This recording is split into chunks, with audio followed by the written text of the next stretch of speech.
At 70, I didn't change what I ate to lose weight. I changed it to feel alive again. More energy, less pain, and a body that finally feels like it's working with me, not against me. I didn't overhaul my life overnight. I didn't follow a trendy diet or count every calorie. I simply started paying closer attention to how certain foods made me feel, and I talked with my doctor about what my body might need at this stage of life. What came next surprised me. With just a few small changes, my energy returned, my joints felt lighter, I started sleeping better. It wasn't about restriction, it was about respect. Today, I want to share what I stopped eating after 70 and how those choices have helped me feel better than I have in years. One of the first and most important changes I made was cutting back on something I never realized had such a hold on my body: processed sugar. Now, I'm not just talking about cookies and candy. I expected those to be culprits. But what surprised me most was where sugar was hiding. In salad dressings, in sandwich bread, in so-called healthy granola bars. Even the yogurt I thought was doing me good was packed with more sugar than a dessert. For years, I'd noticed a frustrating pattern. I'd feel pretty good in the morning, eat something sweet mid-morning or with lunch, and then crash. By 2 p.m., my energy would dip. I'd feel foggy, sluggish, almost like I needed a nap just to make it through the day. Then came the joint aches. I used to blame them on getting older, and some of it is age, of course, but I started noticing that after a weekend of indulging in sugary treats, my knees hurt more. My fingers felt stiffer. My inflammation was worse. When I spoke to my doctor, she explained how sugar spikes insulin levels, then causes them to crash, leaving you drained. And for people over 70, sugar can worsen inflammation, disrupt sleep, and even contribute to mood swings and brain fog. So I started small. I didn't go sugar-free, I just became aware. I read labels. I swapped out the sugary yogurt for plain Greek yogurt with fresh berries. I started making my own sauces with olive oil and herbs instead of bottled dressings filled with hidden sweeteners. In the results? Within weeks, my energy stabilized. No more dramatic midday crashes. I stopped feeling like I needed caffeine to function. And best of all, my joints felt better. It wasn't a miracle, but it was consistent. The stiffness in my hands eased. The ache in my knees was less sharp. I could go for walks without paying the price the next day. But let's be real. I still like something sweet now and then. I didn't want to give up joy. I just had to find better ways to satisfy those cravings. Now when I want dessert, I reach for fruit. A ripe peach, some frozen grapes, or even a few pieces of dark chocolate. Not only do they satisfy my sweet tooth, but they come with fiber, antioxidants, and none of the sugar crash that used to leave me drained. It's amazing how a simple shift in mindset, from I can't have this to I choose something that makes me feel good, can transform the way you eat. And if you're thinking, it's too late for me to change, I understand that feeling. But it's never too late to listen to your body and respond with care. For me, removing processed sugar wasn't about punishment, it was about freedom. Freedom from the roller coaster of highs and lows. Freedom from the inflammation that made movement feel harder than it had to be. Freedom to feel energized again, not just once in a while, but most days. So if you're over 70 and feeling tired, achy, or just off, take a look at your sugar intake. It might be hiding in plain sight. And even a small change, reading one more label, making one better swap, can lead to big improvements over time. Because the food we eat doesn't just fill us, it fuels us. And when we choose to fuel our bodies with care, they respond with energy, clarity, and strength. The next thing I had to say goodbye to was a longtime favorite, fried foods. Now, let me be honest. I grew up in a time when Sunday dinners meant golden fried chicken, crispy potatoes, and rich, buttery everything. It was comfort food. It was tradition. And for most of my life, it was something I enjoyed without thinking twice. But something shifted after 70. I began to notice that every time I indulged in a fried meal, whether it was from a restaurant or something I made at home, my body pushed back. I'd feel heavy, sluggish, Sometimes I'd get heartburn or that uncomfortable bloated feeling that lingered for hours. And sleep, forget about it. My digestion just didn't recover the way it used to. At first, I brushed it off as getting older, but the pattern kept repeating. And when I spoke with my doctor and a nutritionist, they explained what was really happening. As we age, our digestive systems slow down. The enzymes that help break down fats become less active. So greasy, deep-fried foods that were once an occasional treat now feel like a burden on the body. One day, after a particularly uncomfortable dinner of fried fish and fries, I said out loud, "My body just can't break this down like it used to." And that became my wake-up call. But here's the thing, I didn't want to give up flavor. I didn't want a bland, boiled version of life. I just wanted to feel good after I ate. So instead of eliminating everything I loved, I started experimenting with smarter swaps.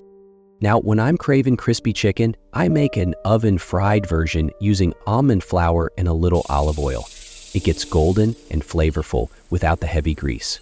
The crunch is still there, the satisfaction is still there, but the aftermath isn't. I also fell in love with my air fryer. It's one of the best kitchen tools I've added in years. I toss in sliced zucchini or sweet potatoes, give them a light spray of avocado oil, and let it work its magic. The result? Crispy, delicious veggies without the upset stomach. And guess what? These little changes made a big difference. I no longer dread that post-meal heaviness. My energy stays steady after lunch or dinner. My sleep improved because I'm not fighting reflux or indigestion. And perhaps most importantly, I feel like I'm nourishing my body instead of punishing it. This wasn't about restriction, it was about respect. Respecting how my body has changed. Respecting what it needs to function well, now. And respecting that I deserve meals that feel as good after eating as they do while eating. It's okay to miss certain foods, but I've learned that missing a flavor isn't as hard as missing out on my energy, my sleep, or my peace. So if you've noticed that fried meals sit heavier than they used to, if your body seems to be asking for something gentler, listen to it. Try one swap, one recipe, one change. You're not giving up the foods you love. You're learning to love them in a new way. Because food in our 70s and beyond should still bring joy, but it should also bring comfort, nourishment, and energy, not discomfort and regret.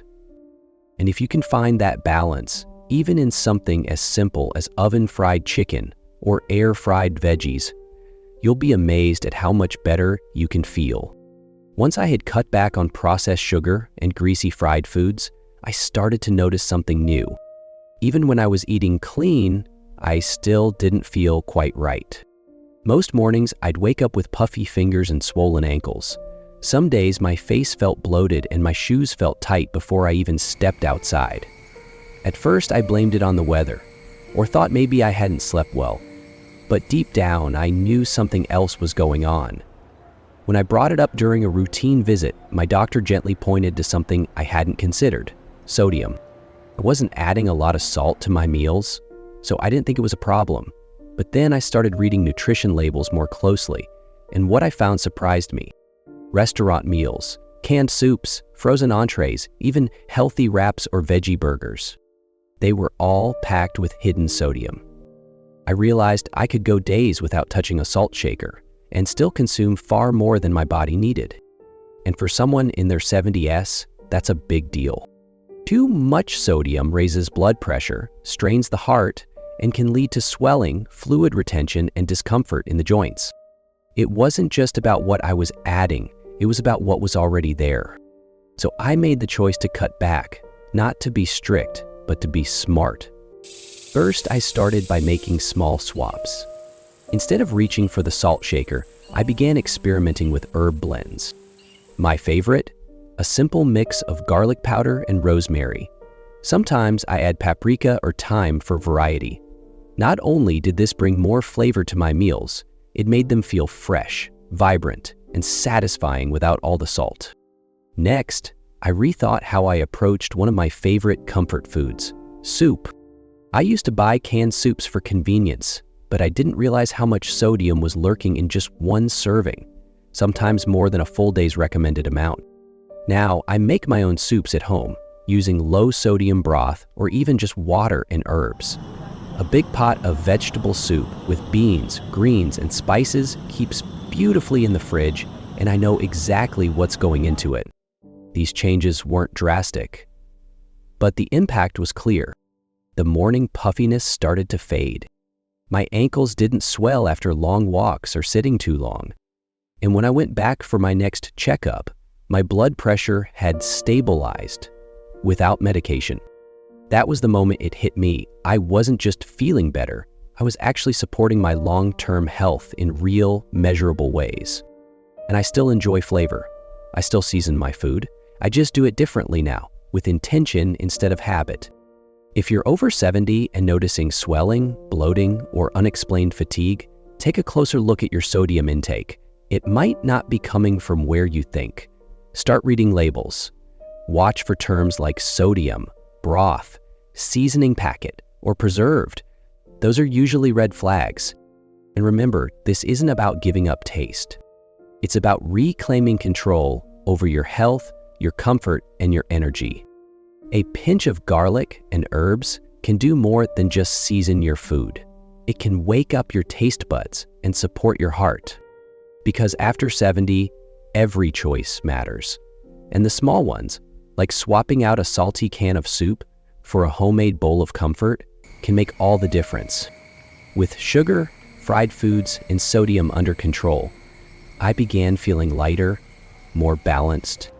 But there was still one thing that kept making me feel heavy after meals: large portions of red meat. Now, don't get me wrong, I've always enjoyed a good roast or steak dinner. There's comfort in those traditional meals, especially ones shared around the table with family. But somewhere along the way, I started noticing a pattern. After meals with large servings of red meat, especially beef or pork, I didn't just feel full, I felt sluggish. Like my body had to work overtime just to digest what I'd eaten. I'd lose that afternoon energy. My stomach felt bloated. Sometimes I even felt slightly nauseous. And once again, I thought, maybe this is just part of aging. But as I read more and spoke with my doctor, I learned that red meat, while rich in protein, can be harder to digest as we get older. Our stomach acid levels drop, our digestive enzymes slow down, and the body has to work more to break down heavier cuts of meat. Worse still, research increasingly links excess red meat to higher levels of inflammation, something I was already trying to reduce for the sake of my joints, heart, and overall well-being. I didn't want to cut it out entirely. I didn't have to, but I did need to find balance. So I started with a simple shift: portion size. Instead of a big, oversized cut of steak, I trimmed it down to a palm-sized portion, just enough for taste and protein, but not enough to weigh me down. And you know what? I didn't miss the extra bites. I felt satisfied, but not stuffed, comfortable, but not bloated. Then I began exploring gentler sources of protein. Now, my meals feature more fish, eggs, and beans, a piece of salmon a couple of times a week, soft-boiled eggs in the morning, a hearty lentil soup or chickpea salad for lunch. These foods give me what I need: energy, nutrients, and satisfaction, without the digestive toll. I also noticed something surprising: my mental clarity improved. After a fish-based meal, I felt sharper, more alert. I didn't need that extra cup of coffee, and my digestion was smoother. Less gas, less heaviness, more ease. These small swaps made a big difference. I still enjoy red meat, just less of it, and with greater intention. When I do have it, I savor it. I cook it slowly. I pair it with leafy greens or roasted vegetables instead of heavy starches.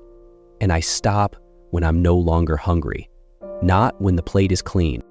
This change wasn't about restriction. It was about respecting how my body feels now, not how it felt 20 years ago. If you've noticed that meals are leaving you feeling drained, bloated, or uncomfortable, it might be time to look at how much red meat is on your plate and how often it's showing up in your week. Or try reducing the portion size. Add in a few plant-based or lighter animal proteins, and most importantly, pay attention to how your body responds. Because digestion after 70 doesn't have to feel like a battle. With a few gentle adjustments, it can become easier, more comfortable, and even more enjoyable. You're not giving up the foods you love. You're learning how to love them in a way that loves you back. And that, at this stage of life, is one of the best choices you can make. After adjusting how much red meat I was eating, I started to feel more energized and lighter after meals. But there was still something off, especially in the afternoons, when I'd find myself craving something sweet, even after a satisfying meal. I had already cut back on processed sugar, so what was going on? The answer turned out to be something I thought I had under control: artificial sweeteners. For a while, I was leaning on diet soda as a guilt-free way to enjoy a sweet drink. It had 0 calories, didn't spike my blood sugar, and seemed like a smarter choice. Or so I thought. But after a few weeks, I noticed 2 things. First, I was bloated, uncomfortably so. Even when I hadn't eaten much, my stomach felt tight, gassy, and uneasy. Second, the more I drank these diet drinks, the more I craved sweet things overall, and not just fruit. I'm talking cookies, pastries, and late-night snacks. I remember saying out loud one afternoon, "Diet soda makes me want dessert. What's the point?" So I started digging deeper, and what I found made perfect sense. Studies have shown that artificial sweeteners like aspartame, sucralose, and saccharin can confuse the body's response to sweetness. They don't satisfy hunger the same way natural sugars do, and in some cases they can actually increase cravings and disrupt gut health. At 70, the last thing I needed was more digestive discomfort or a renewed sugar addiction. So I made a conscious choice to let them go. It wasn't easy at first. I missed the fizz of soda, the taste of sweet without guilt. But like every change I've made, I looked for realistic swaps. Things that would still bring comfort, but also nourish me in the process. Now, instead of diet soda, I drink sparkling water with lemon or cucumber slices. Sometimes I even add a splash of pure cranberry juice for flavor. The bubbles satisfy my soda craving, and the natural acidity helps with digestion. When I want something cozy or a bit sweeter, I brew herbal teas, especially cinnamon or licorice root. These teas naturally have a warm, sweet flavor without needing anything added. They calm my cravings and support my digestion all at once. And the results? Less bloating, fewer cravings, and most surprisingly, more mental clarity. I didn't realize how much those daily diet drinks were impacting my body until I stopped drinking them.